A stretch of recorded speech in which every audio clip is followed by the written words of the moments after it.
Waouh, je sais pas trop quoi vous dire pour cette vidéo. C'est un piège.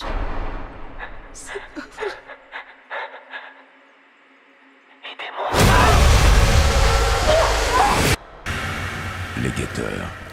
Le bonsoir à toutes et à toutes, écoutez, vidéo un peu spéciale, vidéo. Malheureusement, le film, je l'ai vu il y a une semaine. J'avais tourné ma critique en rentrant, comme d'habitude, je fais 99% de mes critiques à chaud. Et problème, j'ai installé un nouveau logiciel de montage qui arrivera d'ici juillet, quand je serai une petite semaine en vacances, où je vais commencer un peu à bosser dessus pour améliorer la qualité des vidéos. Et pour installer ce logiciel, j'ai dû désinstaller pas mal de trucs, dont des choses qui prennent de la place, du style mes vidéos, voilà, qui étaient toujours sur mon PC, qui sont toutes publiées maintenant sur YouTube. J'ai décidé donc du coup de toutes les supprimer, et dans tout ce qui est parti en suppression, il y a eu aussi le dernier tournage que j'ai fait, Les Guetteurs, voilà, Les Guetteurs. Donc on va parler de ce film, et voilà, c'était il y a une semaine, j'ai pris aucune note pour ce film. Je m'attendais à rien, je savais juste que c'était réalisé par la fille de M. Night Shyamalan, grand réal, si vous connaissez pas, pour les films plus récents qu'il a fait. Il a fait tout ce qui est... de base, c'était Incassable, mais il y a eu Split, etc., etc.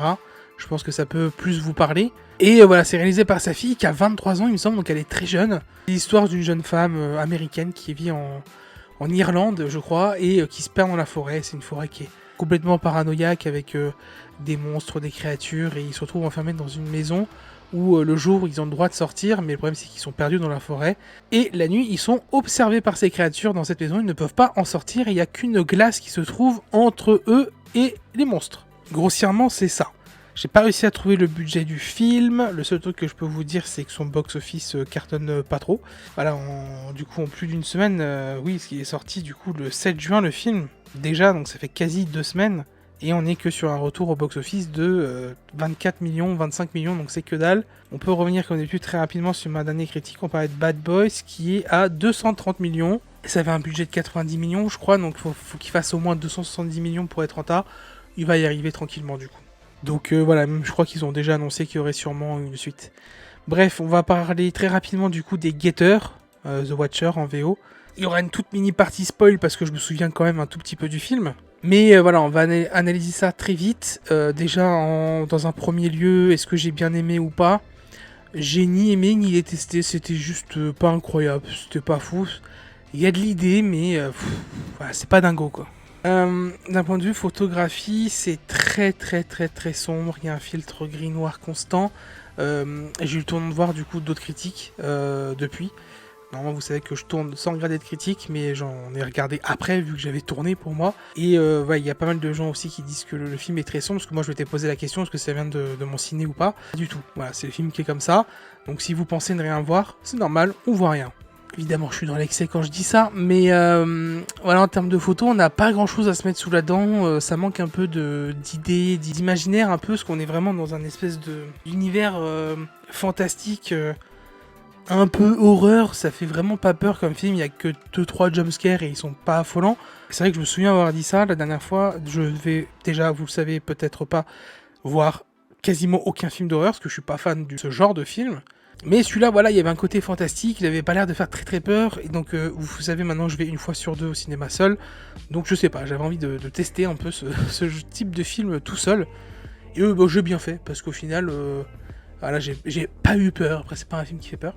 Du coup, ça me donne envie d'aller sûrement voir d'autres films comme ça seul. Et voilà, d'un point de vue mise en scène, on n'a vraiment pas grand chose à se mettre sous la dent non plus. Je me souviens d'aucun effet de caméra impressionnant. C'est pas non plus horrible, mais c'est assez classique et il n'y a pas trop d'idées. Au niveau du son et de la musique, j'ai aucun souvenir de rien du tout. Et déjà de base, il me semble. C'est dommage parce que vu qu'on est en Irlande, on aurait peut-être pu trouver des idées un peu de base du pays un peu sympathiques, mais malheureusement ça ne se fait pas. La direction artistique est pas hyper folle. Je dirais que quand on est dans la forêt, on y croit quand même un minimum. On nous instaure bien cet univers fantastique avec le peu de décors et le peu de costumes qu'on a. On voit vraiment... On a un peu l'impression que c'est... un peu un vieux film, genre il a un côté, je vais pas dire Blair Witch, mais on a l'impression que ça se passe à l'époque de Blair Witch, je sais pas si vous voyez un peu ce que je veux dire. Après ouais, c'est parce qu'elle est dans un village en Irlande qui est pas hyper développé, donc je pense que c'est pour ça que ça me fait un peu penser à ça. Le fait de se perdre en forêt avec un peu des esprits, ils ont des petites paranoïa du coup quand ils sont dans la forêt et tout ça. Et du coup on en vient très vite au point pas fort du film, mais là on va s'attarder un peu plus, c'est le scénario et c'est les personnages. Parce que l'actrice c'est Dakota, je sais plus quoi, c'est quoi déjà, Dakota Fanning ou Dakota Fanning, on va dire Fanning personnellement. Je sais plus où je l'avais vue, mais je l'ai déjà vue et a fait le taf, mais elle a déjà un regard et une tête de l'emploi hein, pour ce type de film. Mais voilà, c'est son personnage qui est pas hyper intéressant. Le personnage est très peu développé en termes de comment il va avancer, mais le plus intéressant c'est de découvrir son passé à ce personnage, de découvrir pourquoi est-ce qu'elle est aussi rongée entre guillemets par son passé. Les autres personnages qu'elle rencontre dans cette forêt sont d'un banal et classique, c'est mon dieu quoi. La vieille est un peu plus intéressante, mais les deux autres sont d'un ennui mortel, et ça c'est pas malheureusement à cause de leur jeu d'acting. Un peu la brune quand même, je trouve que la brune beaucoup. Le gars ça va un peu mieux, mais le problème c'est qu'on leur donne carrément en fait des personnages de jeux vidéo à jouer. J'ai trouvé que c'était tellement plat et tellement plat et il n'y avait aucune originalité dans les dialogues et dans quelques parties du scénario que ça m'a beaucoup fait penser à un jeu vidéo dans le fonctionnement. Voilà, genre la nuit on peut pas sortir, le jour on sort enquêter et puis on avance, puis on trouve des preuves. On essaie d'avancer du coup dans la quête et tout comme ça.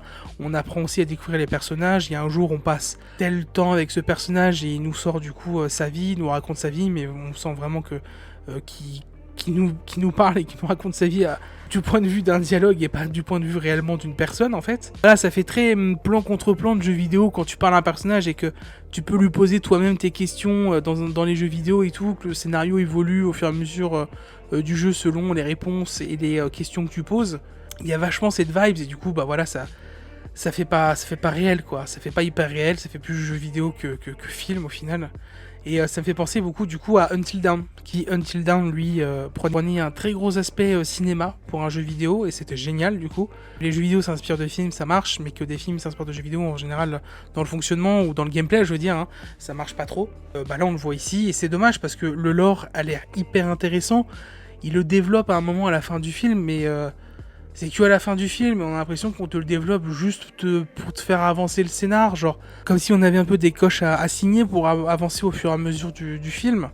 Et au final, on s'attache pas trop au personnage, sauf du coup peut-être un peu plus la vieille, qui elle est très imposée dans le film et qui est peut-être la plus intéressante, surtout avec la fin.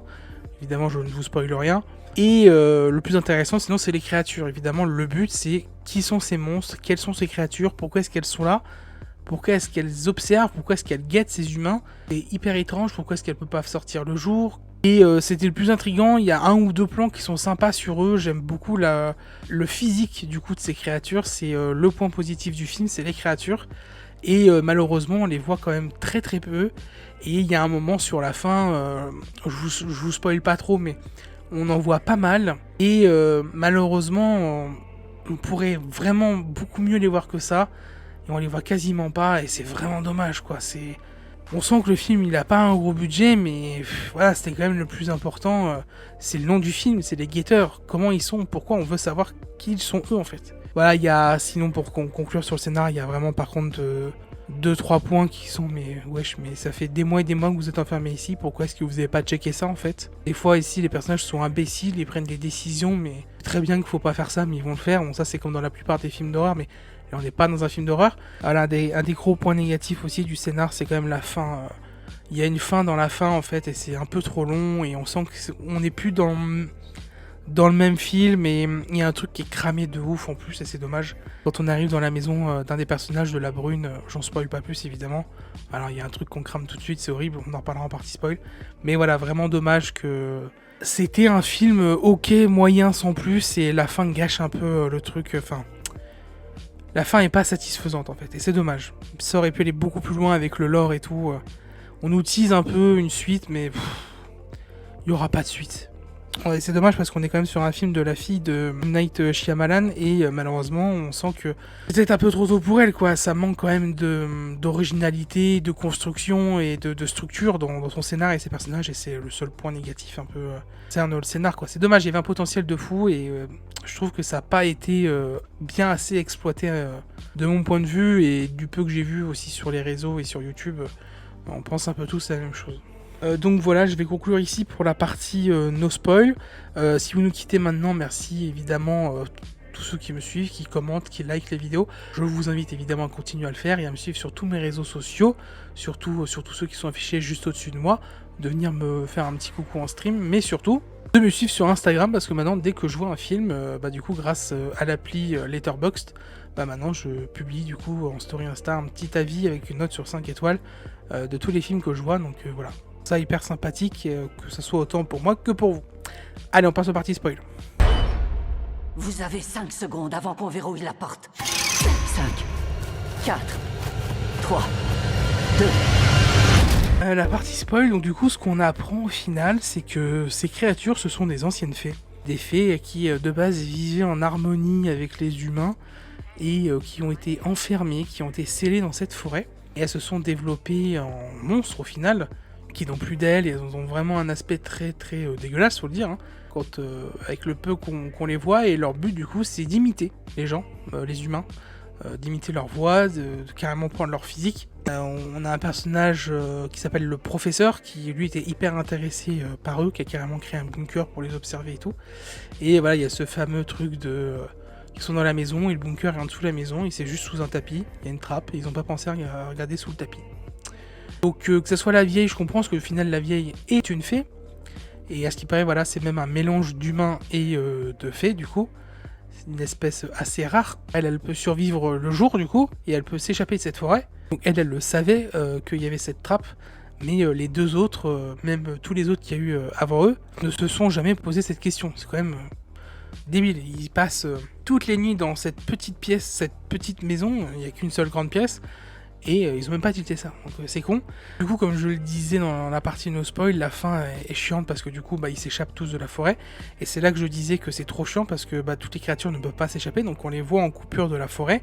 Et au lieu de les voir en physique comme elles sont-elles, les fées en fait, comme elles pourraient être vraiment, on les voit pas parce qu'elles ont pris du coup l'apparence d'un des 4 du jeune garçon. Et du coup on voit que des humains en fait, et ça aurait été bien qu'on les voit eux quoi, c'est quand même hyper dommage, c'est horrible, c'est vraiment trop nul comme idée et trop naze quoi. Au final à la fin, elle se donne rendez-vous chez la brune et toutes les lumières sont éteintes chez la brune. Donc je comprenais pas trop pourquoi, et c'est là que j'ai tilté au bout de 10 secondes que en fait c'est parce que la brune c'était pas elle, hein, c'était la vieille qui avait pris son apparence. Donc ça c'était grillé direct parce que voilà, c'est une femme qui a besoin de vivre dans la lumière, c'est pas une humaine. Les lumières de base ils aiment pas ça, parce qu'ils vivent la nuit, ces créatures là et tout, donc bon. Ça je l'ai vu venir à 10 000 km, donc c'est un peu gâché le suspense de la fin, puis la fin est trop longue. Ça explique trop de choses par ces dialogues et tout, genre ça nous montre rien. Voilà, c'est le mot que je cherchais, c'est censé être un film où tu dois nous montrer plein de choses par des images et tu nous expliques tout par des dialogues. Et c'est vraiment dommage, ça a plus un côté série que film en fait. Donc voilà. Je n'ai rien d'autre à rajouter sur ce film. Est-ce que je vous conseille d'aller le voir en salle? Évidemment, à chaque fois je vous dis que oui, mais celui-là je vous le conseille pas forcément en fait. Je pense que là il y a d'autres choses mieux. Évidemment il y a Bad Boys, il y a Vice Versa qui est sorti, il y a The Backrider que j'ai très hâte d'aller voir. Film de biker dans les années 60-70 je crois, avec Austin Butler et surtout Tom Hardy. Donc voilà. J'espère vous ressortir une vidéo critique la semaine prochaine parce que j'ai un week-end très chargé, je pourrais pas aller au cinéma. Je vais au Pétanque Explorer pour ceux qui suivent un peu l'univers Twitch YouTube de McFly et Carlito. Et j'ai de la famille aussi la semaine prochaine, donc bref, je vous raconte pas ma vie. Mais voilà, j'espère avoir au moins un petit peu de temps pour vous sortir une vidéo la semaine prochaine, sinon je ferai une petite pause de 10 jours et ça ressortira pas la semaine prochaine mais au tout début de la prochaine semaine. Voilà, moi je vous fais des poutous, je vous dis j'espère à la semaine prochaine pour une de ces 2 prochaines critiques. Ciao ciao.